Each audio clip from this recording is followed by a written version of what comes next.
So I've had a slow build to where I'm at, which is kind of the way it used to be back in the day, you know, in the 90s, where the artistry took, like, the hardcore fan base grew organically and grassroots. I think that people want to discover things for themselves, and that's something that a huge single, like when you have this explosive artist just seem to appear overnight, you don't really get to discover them. There they are in your face at number 5 for the first time. And then next thing you know, well, what happened to that artist? Their song was bigger than they were because no one knew who they were. So I find that my fans are discovering me and like they get to say, oh yeah, I found Elle Varner. I come from a musical family.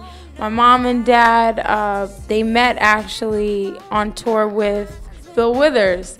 My dad was a keyboard player, my mom was the backup singer, and the rest is history. And, you know, my mom's a published writer, my dad was a Motown staff producer, so I would get like these Motown cassette tapes. If a kid was out playing catch for baseball, I was in my room listening to Motown tapes. My dad and I did all the vocal production on the album. And my mom is actually featured on backgrounds on a couple of songs, and she did some of the vocal arrangements too.